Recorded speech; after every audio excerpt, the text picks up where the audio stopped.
gentlemen, we are honored to have with us today respected luminary, Honorable Padma Vibhushan Professor M.M. Sharma ji, ex-director of UTCT. The veterans and leaders of the Indian chemical industry have been his students, including the likes of Shri Mukesh Bhai Ambani. The mentor of our industry, owner of a beautiful mind which has ignited brilliant ideas and sparked innovations. Ladies and gentlemen, join me in welcoming Shri M.M. Sir. Sir, Thank you. how the relationships between the industry and the academia can be strengthened. You've always been very vocal about it, but what is the message that you would like to give to all of us at this stage? See, in applied sciences, it is a necessity for academic institutions to have a real link with industry. And it is in the interest of industry to also interact with academia. Now, we in UDCT, now called ICT, have demonstrated this for many decades. It has to have reciprocity. There should not be pompousness either on the part of the academic or on the part of the industry people. Usually, industry people think they know everything. Now, anybody who thinks he knows everything, there is some fatality in it. And we have demonstrated. So, our actual opinion is in applied sciences, the utilitarian part of research invigorates the rigors of fundamental research. And we have shown this to be for every area of activity. We were able to publish in the most outstanding journals of the world, at the same time demonstrate it in the marketplace. Now, this has to be cultivated. It doesn't happen by itself. Industry people initially show reluctance, but once they see result from interaction through consultancy, they get very excited, and this then becomes a routine feature. So, how would you like to prepare the students of today with the Make in India and the focus on localization coming back? How do we pause this brain drain, sir? See, localization doesn't mean that you are going to adopt something inferior. You have to be not just globally competitive. You have to be one. Let me give you one example of Ghada Chemicals, where I had long association with my friend Dr. K.K. Ghada. He was competing internationally, and his products were being copied by, without declaring, by MNCs. So we have to be not just competitive, we have to be one up on competition. And that can only come through excellence in technology. And we have a lot of it in India. Somehow what happened, the lingering effect of rationing, which was in the licensing regime, has still not gone. There is still residual part of marketing people thinking that they are rationing officers. That situation is gone completely, and that any product that you want, you have freedom to import. So the training that we impart from the beginning, just like in education, when our students go to the best of the American university, they perform in that competitive atmosphere in a similar kind of rank as they had in India. Now, I can tell you this with my experience of 35 years. So it has to be world class and little better than world class. You have to be better than the best globally. Yes, it is not enough to be just equal to somebody who's already manufacturing anywhere in the world. You have to be one up on it, whether in terms of a new route, whether in terms of more efficient, more in terms of getting output of the existing plant. So many ways by which you can be one up. The myth that people overseas do the best thing, I think, can be easily shattered. That's a huge encouragement for us, sir. Yes, sir. So it is always said that the Indian chemical industry lags innovation. We say that we don't have many indigenous technologies. We depend on the Western world for innovations. What is the actual problem, sir? No, I think it is not correct. See, if you go back to the history of the awards of ICMA, which is now called ICC, PC Ray Award or Award for Process Design, you will find number of companies in India develop processes sometime for the first time in the world. But on the whole, we have not come out with any innovative process for a large bulk chemical. For example, we have not come out with any unique catalytic process which we could sell for all over the world. We have the credentials to do that. Now, there is still reticence. I'll tell you, as a lifetime consultant, one of the things that puts me off is when I'm confronted with a question, if I gave a suggestion, say, please do this. He says, anybody has done like this? It puts me off. I tell them, can't I be the first one in the world? So that attitude has not gone away in industry, that they should feel convinced that we can be the first in the world. And therefore, I have a very nice, simple slogan for it, Apna Hath Jagannath. Okay, so the age-old saying holds good. Yes. This self-reliance, this has been going on for a long time. That doesn't mean we are insulating ourselves.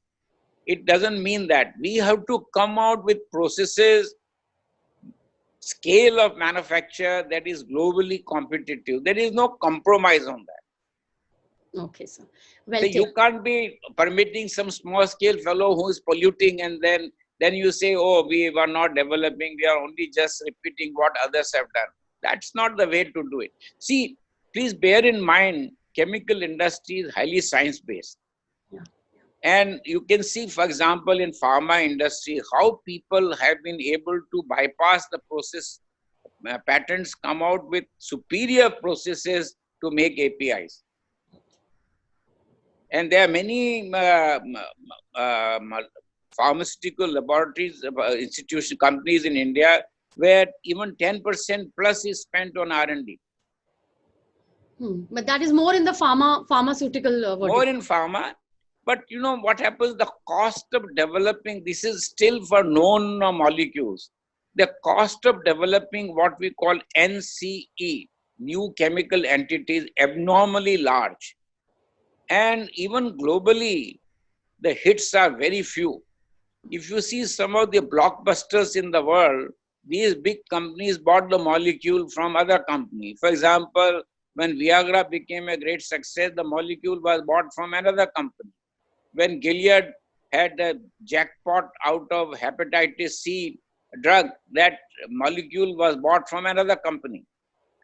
So this brings me to the question of the homogeneity of an individual. There is still no bypassing of the cleverness of some individuals on whom you have to bank.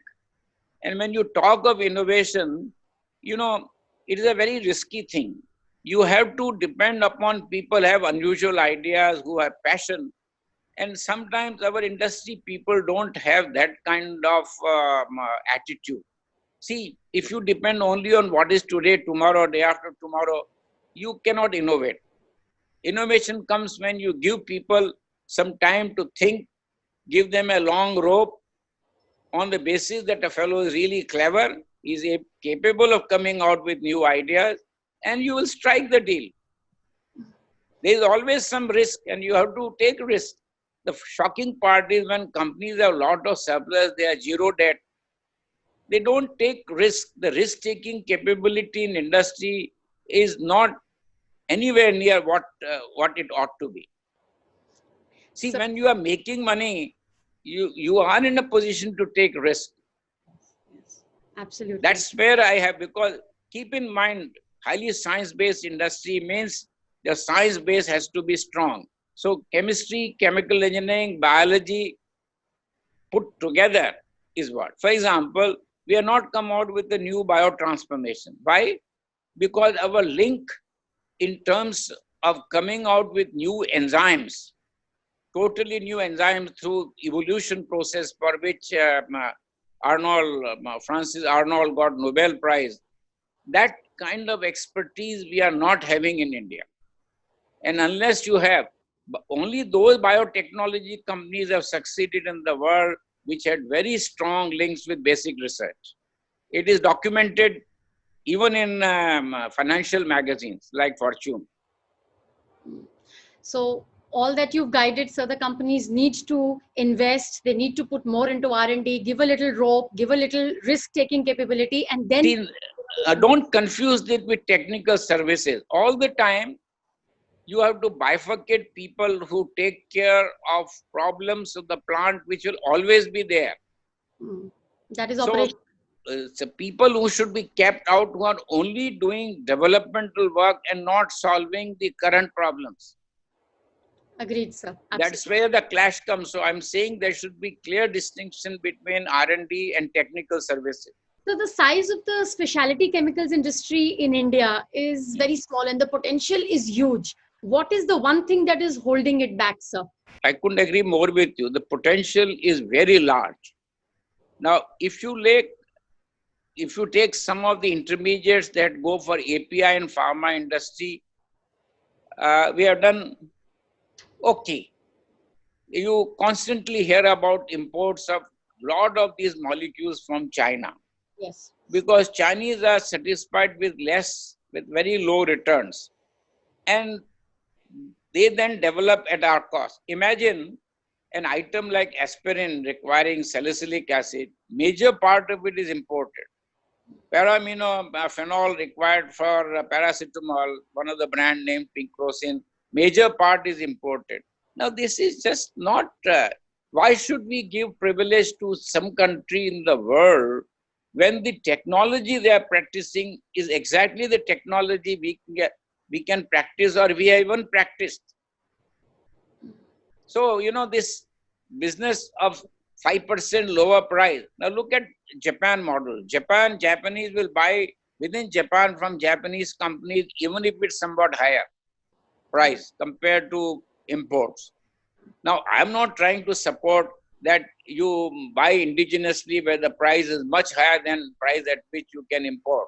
But 5-10% difference is trivial, That should not be the reason for allowing these large scale imports. And when you talk of this, look at many bulk chemicals that we are importing in embarrassingly large quantities like styrene, PVC, you take thermoplastic elastomers, acetic acid, methanol. Fortunately, acrylic acid and esters would be done in the country, where there also the imports were huge. Now, there are many reasons why this is so.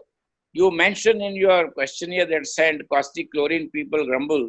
Correct. Please keep in mind that major outlet for chlorine is always for PVC. Correct. And we are importing such large quantity of PVC. Now, I leave it to you as to why this is not being done when it is so obvious. Agreed, because sir. Individual caustic chlorine people don't have access to ethylene. Whereas the ethylene people could be close where chlorine can come by pipeline. And therefore they can produce. Now, no point in importing vinyl chloride or EDC, ethylene dichloride, because that is where chlorine goes. And by the way, chlorine is the only item in India which is cheapest in the world context. There is no other chemical which is lowest in price in the global context in India. Only chlorine. Sometimes it is zero cost.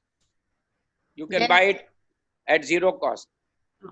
So we've understood, sir, what you are saying there. Sir, a lot of... See, you normally have your elite PVC conferences and they are all busy only showing the utility, the use, and people who manufacture want to export. Obviously, they will be active in exporting their product. Absolutely, sir. There have been a lot of safety incidents recently in the chemicals industry. Do you think the lack of COVID-related restraints cause these, or they've really become very high in frequency? I don't think it has anything to do with COVID. It is, sheer negligence. When you analyze many of these accidents, now, for example, this Visakhapatnam, surely it has something to do. Why were they storing such large quantity of styrene? They should have taken the permission of the authorities to run the continuous plant for a few days and exhaust out all the stock. If you stock without putting proper inhibitors for long periods, if you are closed down with large storage for so long, is it any good? Similarly, other places, it is usually human error. And therefore, being, I told you again, science-based industry, there is no place for quacks. You cannot take untrained people and ask them to run this sophisticated plant or do. And every time you'll analyze this, you'll find human error. So Most of the time, it is human error. So the processes need to be more stringent. Yeah, they have to be strict, and there has to be strict vigilance. Don't leave it to lower level people, because many times they don't have that kind of understanding which their supervisors would have. Understood, sir. I'm sure the companies will have to put more focus, because Obviously, because safety, in fact, nowadays the motto in chemical industry is that you should have safety like in nuclear plants, which means you have several lock systems. If this doesn't do this, if this, and so that's the motto, that nobody will tolerate accidents.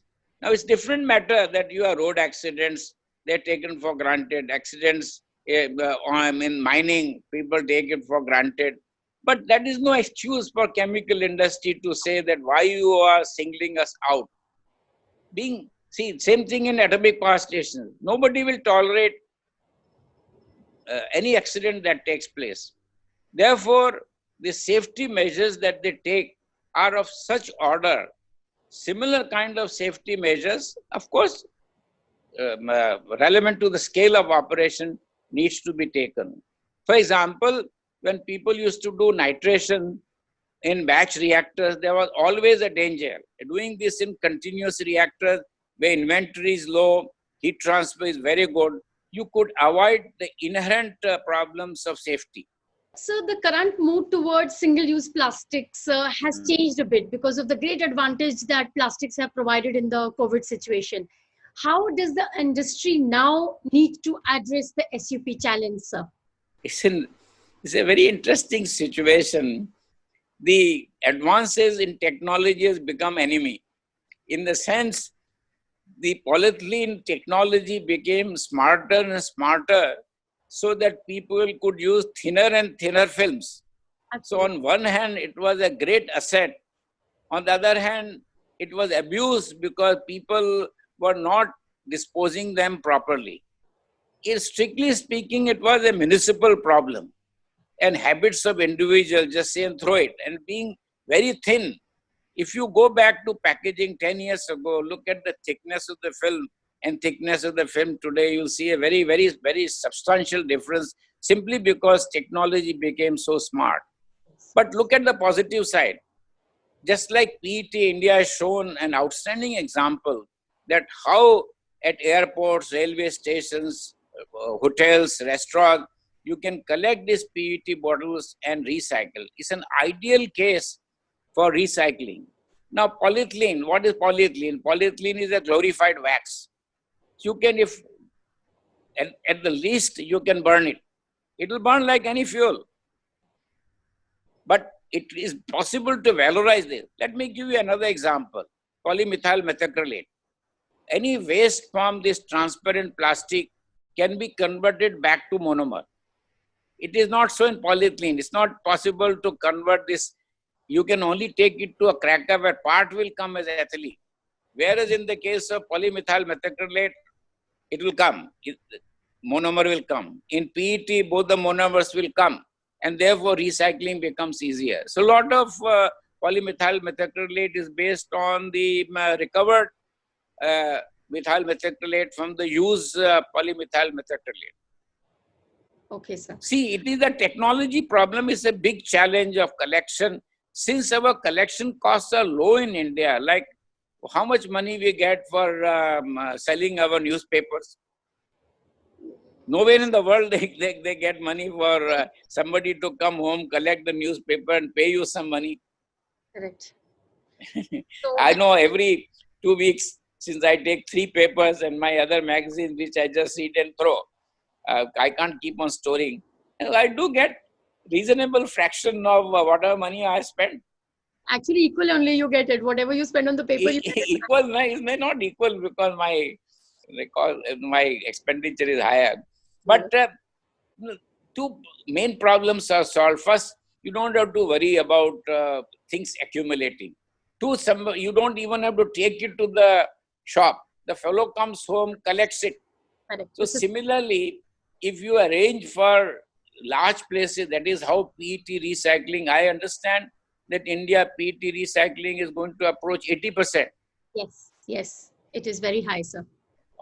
So something similar can happen depending upon how you're using the material. Understood, sir. Same thing in polycarbonate. Whatever is the waste polycarbonate, it is possible with known technology. Okay. It is polymethyl methacrylate. It is very difficult in the case of PVC. So main use of PVC for rigid application, you don't have this problem. Correct. So if the film is there, then you have a problem. Correct. But PVC film is hardly used these days. Most of it is polyethylene or polypropylene. Correct. PVC is very, very less. So is the focus on the biodegradable plastics going to increase a lot now? Let me take you back a few years ago. What kind of reports, because you are smart, you have been seeing this, you have been having these conferences. Let me take you 10 years ago, 5 years ago. What were bombastic statements were being made that polylactic acid will throw away. So Cargill teamed up with one of the most renowned polymer producing company, Dow. Next, Dow withdrew from it. Now, see, there is no substitute for cost. Now, and this biodegradability is a highly question mark. How long will it take? They don't get used instantaneously. And when people say, all right, we'll move to paper, they're not doing what you call the sustainability analysis. Now, paper requires such huge quantity of water, and where are forests in India? Then you will become more and more dependent on import of pulp. Then treatment of water waste. And then on top of it, now do you realize that on Xerox paper, what is the weight of chemicals?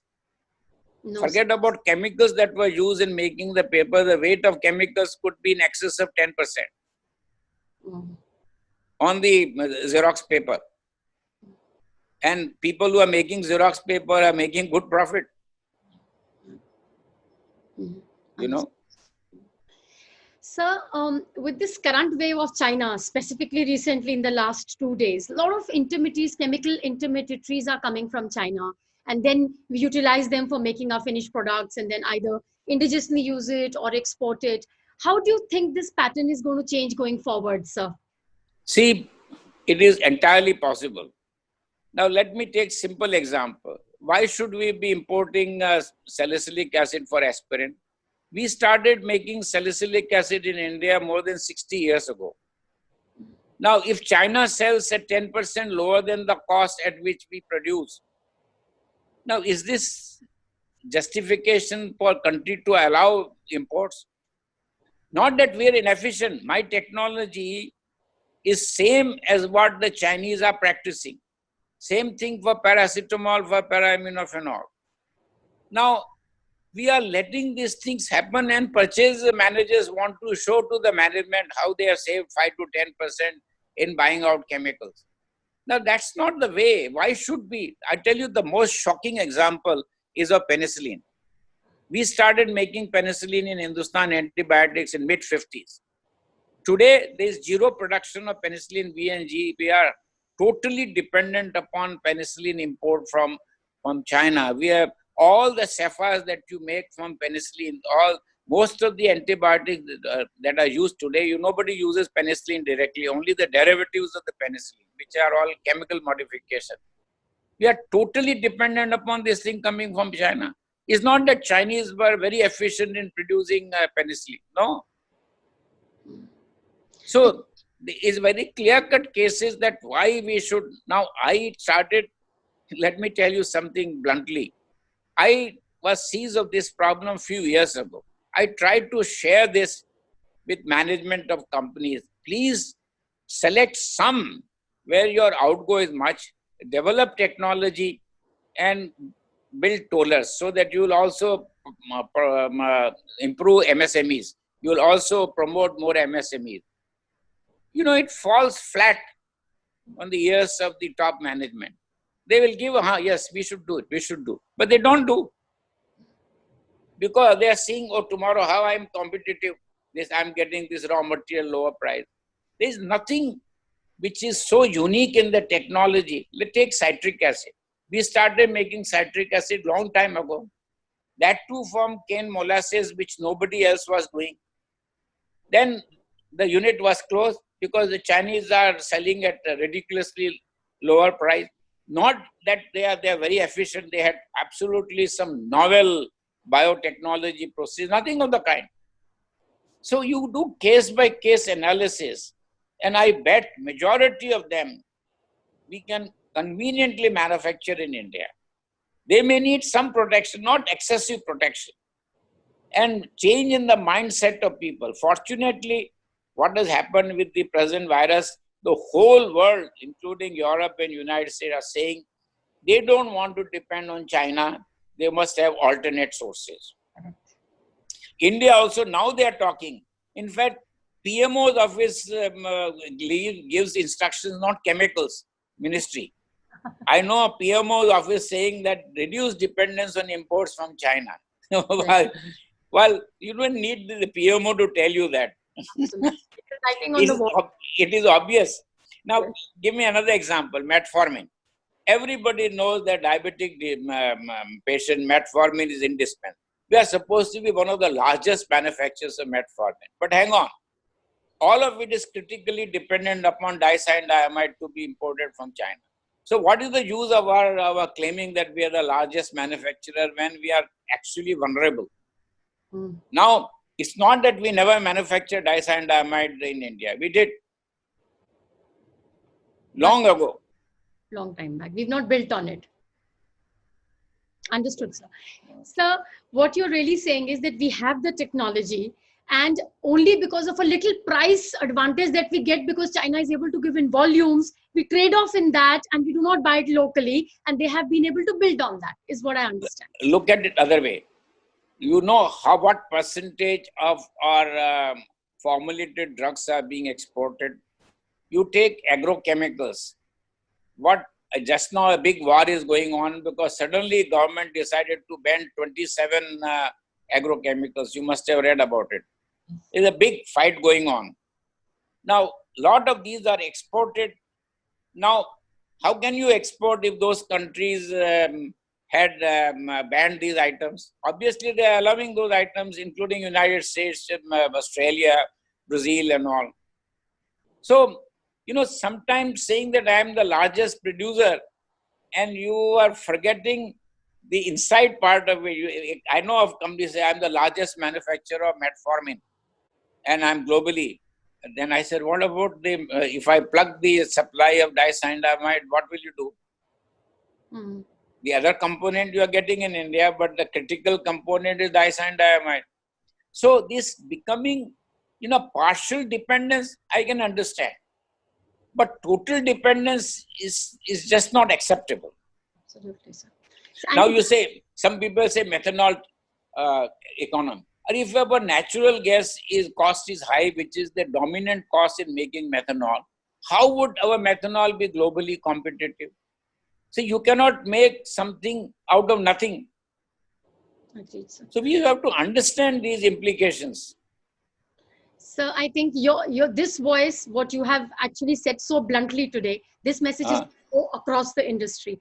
This is the time where they need to take. You have been saying it for a little bit of time. I've myself heard you speak in my own conference regarding this. Yeah. This is the time when they need to actually take the guidance. I think the example of VCM, PVC is an outstanding example that you are begging for chlorine utilization. That too, when our total chlorine production in India is so much lower than in China. Yes, absolutely. See, we are talking of total caustic chlorine 3 and 3.5 million tons per annum. Look at the Chinese production, 5 times, 6 times. So they are not worried about, they are producing huge quantities of PVC and other chlorine-based chemicals. What these people are doing, all of them are going for polyaluminum chloride and some chloro derivatives. But PVC globally is the largest single consumer of chlorine. If we need to realize that. Absolutely. Then only you'll solve the problem. Correct, sir.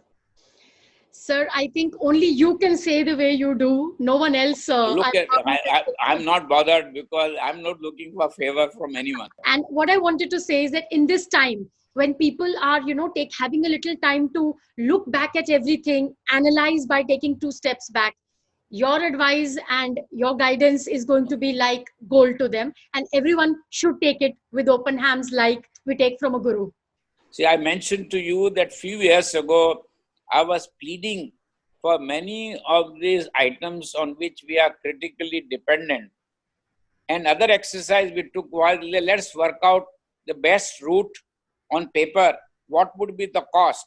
And what is the cost at which you are importing? And you see the margin, then obviously you see a bite in it. Absolutely. But I told you that outlook for today and tomorrow becomes a big impediment for what will be relevant day after tomorrow. Absolutely. This pandemic has shown that very, very clearly. It's the simplest language I can put in. Absolutely. Okay, thank you. Thank you so much. Nidhi, you are doing a great job, Nidhi. Congratulations. Your blessings, sir. Always. Bye. Bye. Thank you, sir. Thank you so much. Thank you. We can terminate? Yes, sir. We can terminate. All right. Thank you. It's first time I've done this kind of interview. I was so happy. I can't tell you. I said, sir, we'll go through it. I think you are able to link it. This is my surprise, total surprise. No, I knew it that we were going to do it, sir. Okay. All right. Okay. All right. Love you, sir, always.